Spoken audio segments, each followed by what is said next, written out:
اللہ کے سامنے رونا گرانا عاجزی اور انکساری کے ساتھ دعا کرنا ہے۔ ناظرین کالر اس وقت فون لائن پر ہمارے ساتھ ہیں، انہیں بھی پروگرام میں شامل کرتے ہیں۔ السلام علیکم۔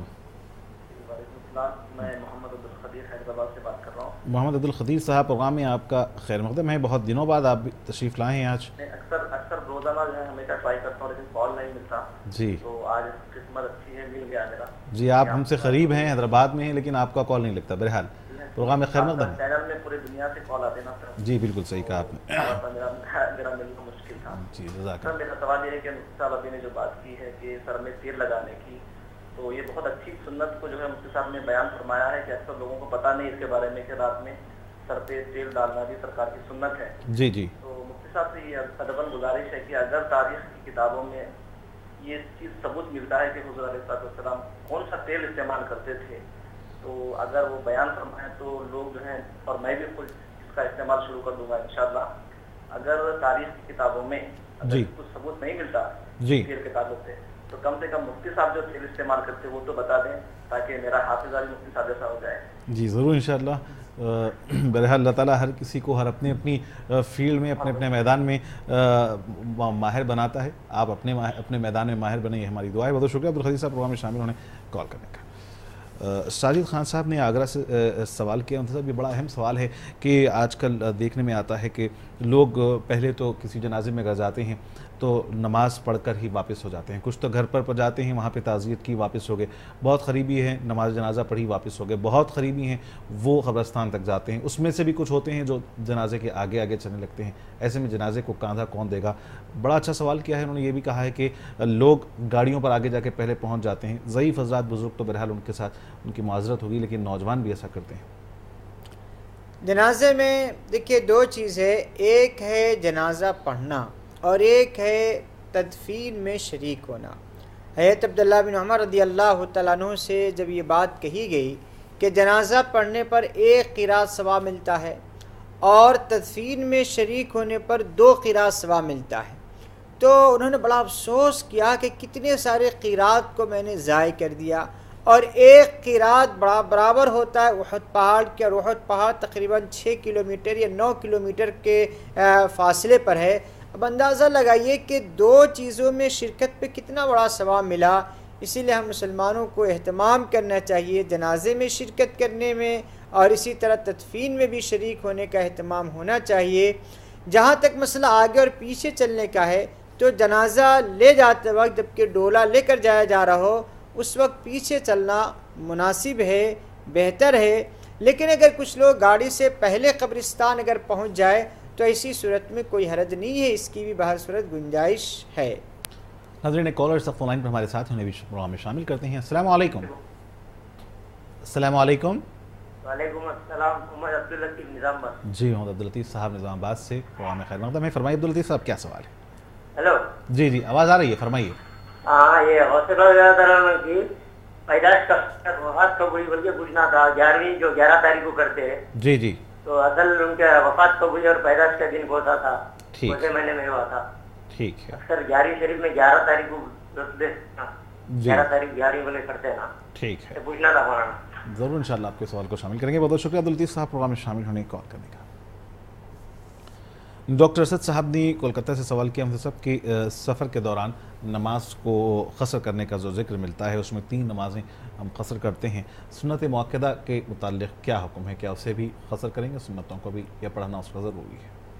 سفر میں 2 حالت ہو سکتی ہے، ایک تو آدمی ہے کہ مسلسل سفر میں ہو، ٹرین میں یا پلین میں یا بس میں ہو، ایسی صورت میں صرف فرائض پڑھنا ہے اور اس میں قصر ہے۔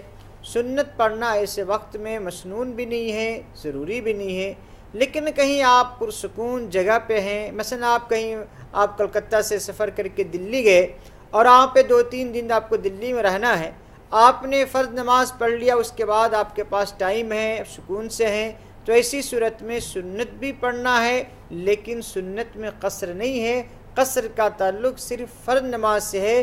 سنت جب بھی پڑھیں گے مکمل پڑھیں گے، اور سفر میں اگر آپ حالت سیر میں ہیں، سفر میں ہیں، جلدی میں ہیں، پریشانی میں ہیں، تو اسی صورت میں سنت کو چھوڑنے کی بھی اجازت ہے۔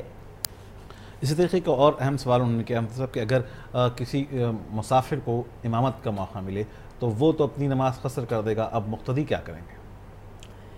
پہلی بات یہ ہے کہ مسافر کو امام نہیں بننا چاہیے، جبکہ مقتدیوں کی بڑی تعداد مقیمین حضرات کی ہو، مقیم کی ہو، تو ایسی صورت میں مسافر کو امام بننا مناسب نہیں ہے۔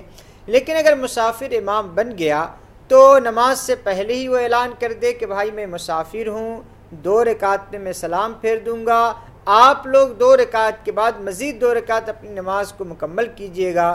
اسی طرح وہ سلام پھیرنے کے بعد بھی کہے گا کہ میں مسافر ہوں، آپ لوگ اپنی نماز کو مکمل کر لیجئے۔ اب جو مقیم ہوں گے، جیسی امام مسافر امام دونوں طرح سلام پھیر دے گا تو یہ ٹھہر جائیں گے، اور ٹھہرنے کے بعد یہ 2 رکعت اپنی نماز کو مکمل کریں گے۔ اور اس 2 رکعت میں اگر جو امام کے ساتھ تکبیر اولیٰ سے شریک ہے تو وہ سورہ فاتحہ صرف پڑھیں گے، سورہ پڑھنے کی ضرورت نہیں ہے۔ ایک اور محمد اسد صاحب ہیں جو کورٹلہ سے انہوں نے سوال کیا ہے نماز تہجد کے متعلق کہ نماز تہجد کی کتنی رکعتیں کم سے کم یا زیادہ سے زیادہ پڑھی جا سکتی ہیں؟ بہت خوشی کی بات ہے کہ ماشاءاللہ الحمدللہ ہمارے ناظرین میں ایک بہت بڑے تعداد ایسے نیک لوگ کی ہے جو تہجد کے بھی پابند ہے۔ ہم ان تمام لوگوں سے خواہش کریں گے کہ ہمارے لیے بھی دعا کرے اور پورے امت مسلمہ کے لیے بھی دعا کرے، اس لیے کہ تہجد کی نماز تو یہ انبیاء اور اولیاء تمام کے تمام لوگ پڑھا کرتے تھے، اور یہ نماز اللہ تعالیٰ کو بہت پسند ہے۔ فرائض کے بعد سب سے زیادہ جو نماز اللہ تعالیٰ کو پسند ہے وہ تہجد کی نماز ہے، اور اس تہجد کی بنیاد پر انسان کو بہت جلدی ترقی ملتی ہے، یعنی اللہ کا قرب اور اللہ کی محبت فرائض کی ادائیگی کے بعد تہجد کی پابندی پر ہی ملتی ہے۔ تو اسی لیے اللہ تعالیٰ اگر توفیق دے تو تہجد پڑھنی چاہیے، لیکن ایک مرتبہ جب اہتمام شروع ہو جائے تو پھر اس کو چھوڑنا نہیں چاہیے، زندگی بھر اس اہتمام کو باقی رکھنا چاہیے۔ تہجد کی 2 رکعت بھی پڑھ سکتے ہیں، 4 بھی پڑھ سکتے ہیں، 6 بھی پڑھ سکتے ہیں، 8 بھی پڑھ سکتے ہیں۔ بہتر یہ ہے کہ کم سے کم 4 رکعت پڑھنے کی کوشش کرے، اگر وقت کم ہو تو 2 رکعت بھی پڑھ سکتے ہیں۔ محمد عبدالقدیر صاحب نے حیدرآباد سے سوال کیا، مفتی صاحب جیسا کہ ابھی آپ نے کہا کہ رات میں سوتے وقت سر میں تیل لگا کر سونا یہ سنت سے ثابت ہے، تو آپ کا سوال ہے کہ واقعی اگر یہ کتب احادیث سے یا تاریخ سے ثابت ہے تو کون سے بہرحال اس کی وہ حوالہ جاننا چاہتے ہیں، ساتھ ہی ساتھ کہ نبی کریم صلی اللہ علیہ وسلم نے کون سا تیل استعمال کیا تھا؟ دیکھیں نبی علیہ السلام پابندی سے تیل استعمال کیا کرتے تھے، اور بلکہ ایک یعنی کپڑا رہتا تھا جو تیل استعمال کرنے کے بعد آپ صلی اللہ علیہ وسلم سر کے نیچے رکھا کرتے تھے تاکہ اس کی وجہ سے تکیہ وغیرہ یا دیگر کپڑے خراب نہ ہو۔ اور باضابطہ یہ روایت تاریخ میں نہیں، احادیث کی کتابوں میں شمائل ترمذی میں یہ روایت موجود ہے کہ آپ صلی اللہ علیہ وسلم کثرت سے تیل استعمال کیا کرتے تھے، اور نبی علیہ السلام جو تیل استعمال کرتے تھے وہ زیتون کا تیل ہوا کرتا تھا۔ خود آپ صلی اللہ علیہ وسلم نے ارشاد فرمایا کہ زیتون کا تیل کھاؤ اور اس کو سر میں استعمال کرو، بدن میں استعمال کرو۔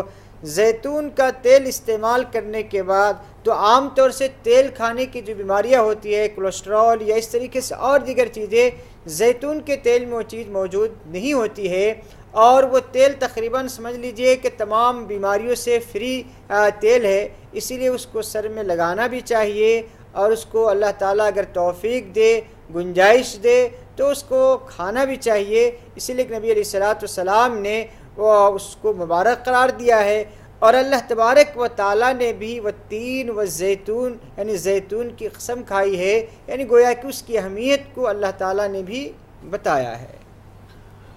ایک اور کالر عبداللطیف صاحب نے نظام آباد سے کال کیا، مفتی صاحب کی سید عبدالقادر جیلانی رحمۃ اللہ علیہ کے مناسب یہ یوم پیدائش کی مناسبت سے اس ماہ مبارک میں 11ویں شریف کی جاتی ہے۔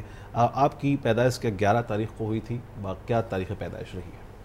حضرت عبدالقادر جیلانی رحمۃ اللہ علیہ کی وفات جو ہوئی ہے وہ ربیع الثانی میں ہوئی ہے، اور اسی ربیع الثانی کی نسبت سے 11ویں یعنی 11ویں بھی اب شریف ہو گئی ہے، یعنی 11ویں منائی جاتی ہے، جس کی قرآن و سنت میں کوئی اصل نہیں ہے۔ اور نہ حضرت عبدالقادر جیلانی رحمۃ اللہ علیہ نے اس طرح کی کوئی تعلیم دی ہے، کوئی ترغیب دی ہے، بلکہ پتہ نہ کس نے اس رسم کو جاری کیا اور کس طریقے سے مسلم معاشرے میں یہ رسم و رواج آیا۔ کاش مسلم معاشرہ شیخ عبدالقادر جیلانی رحمۃ اللہ علیہ کے صرف اس ہدایت پر عمل کر لیتے کہ نماز پڑھو اور نماز نہ پڑھنے والا مرتد اور کافر ہے، بے نمازی کو مسلمانوں کے قبرستان میں دفن نہ کیا جائے، بے نمازی کی نحوست 40 گھروں تک جاتی ہے، بے نمازی جس برتن میں کھانا کھا لے اس برتن کو استعمال نہ کیا جائے، گویا کہ کتا جس برتن میں منہ ڈال دے 7 مرتبہ دھونے سے پاک ہو جائے گا، لیکن بے نمازی جس برتن میں منہ ڈال دے وہ پاک ہی نہیں ہوگا۔ یہ سارے تعلیمات تھے شیخ عبدالقادر جیلانی رحمۃ اللہ علیہ کی۔ ان تعلیمات کو عام کرنے کے بجائے صرف جشن منایا جائے، کھانا پکایا جائے، لوگوں کو کھلایا جائے، ظاہر سی بات یہ سب کھانے پینے کے رسم و رواج ہیں۔ واقعی شیخ عبدالقادر جیلانی رحمۃ اللہ علیہ سے محبت ہے تو شیخ کی اس تعلیمات پر اگر پورا مسلم معاشرہ عمل کرنے لگے تو مسجدیں ناکافی ہو جائیں گی اور مسجدوں میں جگہ نہیں رہیں گی، جبکہ صورتحال یہ ہے کہ مسجدیں مرثیہ خواہ ہیں کہ نمازی نہ رہے۔ فجر کے وقت آپ چلے جائیے مسجدوں کی صورتحال کا جائزہ لے لیجئے کہ بہت کم لوگوں کی تعداد ہوتی ہے مسجد میں، لیکن آپ جشن میں دیکھ لیجئے، کھانے میں دیکھ لیجئے تو لوگوں کی بڑی تعداد ہوتی ہے۔ تو کاش یہ ہم مسلمان شیخ عبدالقادر جیلانی رحمۃ اللہ علیہ کی ان تعلیمات پر عمل کرتے۔ ناظرین ایک کالر اس وقت ہمارے ساتھ ہیں، پروگرام میں شامل کریں گے۔ السلام علیکم۔ وعلیکم السلام ورحمۃ اللہ وبرکاتہ۔ پٹنہ سے بول رہے ہیں نعیم جی نعیم صاحب، پروگرام میں آپ کا استقبال ہے، فرمائیے کیا سوال۔ ابھی تو کیو ٹی وی ہم سن رہے تھے، اس کے بعد پھر آپ کا پروگرام سن رہے ہیں۔ جی ماشاءاللہ ماشاءاللہ۔ جی مفتی صاحب سے پوچھنا تھا یہ کہ نماز کے بعد جو دعا مانگتے ہیں، جی یا اللہ ہم گنہگار بندے ہم سے جو بھی غلطی اور معاف فرما، کسی آدمی نے کہا کہ نہیں گنہگار بندے مت کہیے کیونکہ یہ کہنا گناہ ہے، تو ہم کہا کہ ایسی تو کوئی بات ہے نہیں، کیونکہ تو اللہ کے ہم جرنے ہی بندے ہیں۔ عاجزی سے انکساری سے ہم کہتے ہیں۔ جی جی، تو انہوں نے کہا کہ نہیں گنہگار مت بولیے، تو ہم کہا کہ کیوں نہیں بولے، ہم جتنی دنیا کے اندر ہے انسان صحیح مسلمان میں گنہگار ہے بالکل، کیونکہ اچھا، تو اس کے بارے میں جاننا چاہتے ہیں کیا صحیح ہے یہ غلط ہے۔ ٹھیک ہے، بہت اچھا سوال کیا ہے نعیم صاحب نے، بہت شکریہ پروگرام میں شامل ہونے کال کرنے۔ ایک اور کالر اس وقت ہمارے ساتھ ہیں۔ السلام علیکم۔ ہیلو، السلام علیکم۔ وعلیکم السلام، پروگرام میں خیر مقدم ہے، کون اور کہاں سے؟ جی میں بامبے امبرناتھ سے افروز جہاں بول رہی ہوں۔ جی فرمائیے کیا؟ میرا سوال یہ ہے کہ تہجد کی نماز فجر کی نماز کے 1 گھنٹہ پہلے پڑھ سکتے ہیں کیا؟ اور دوسرا سوال یہ ہے کہ وضو کرنے کے بعد شیشہ دیکھنے سے وضو ٹوٹ جاتا ہے کیا؟ ٹھیک ہے، ضرور انشاءاللہ آپ کے دونوں سوالات کو شامل کرتے ہیں، بہت شکریہ۔ نعیم صاحب نے سوال کیا مفتی صاحب، اور اس سے پہلے کالر ہمارے ساتھ ہیں، انہیں پروگرام میں شامل کریں گے۔ السلام علیکم۔ السلام علیکم۔ ہمارا پہلا سوال ہمارے شوہر کی جو ہے کینسر کا مرض ہے جی، اور وہ قریب 4 سال سے ہو گیا ہے، لیکن ابھی جو ہے ان کا کوئی فائدہ نہیں ہوا ہے۔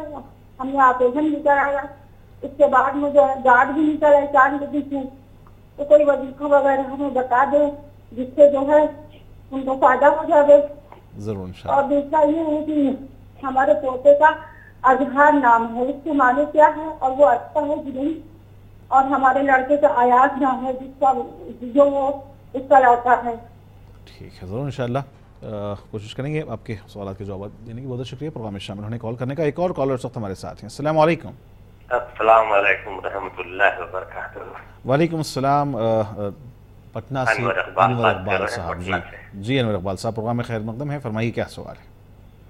دعا کے سلسلے میں ایک نظر سے گزری کہ پرانی آیت کو سجدے کی حالت میں نہیں پڑھیے نماز باطل ہو جاتی ہے، جیسے ملائکتہ و کتبہ و رسلہ والیوم الآخر، یہ سب چیز نہیں پڑھنی چاہیے، نماز باطل ہو جاتی ہے۔ جی دوسرے آدمی کچھ مفتری ٹائپ کے تھے واللہ علم، انہوں نے کہا کہ میں دعا کے نیت سے سجدے کی حالت میں پرانی آیت آپ پڑھ سکتے ہیں۔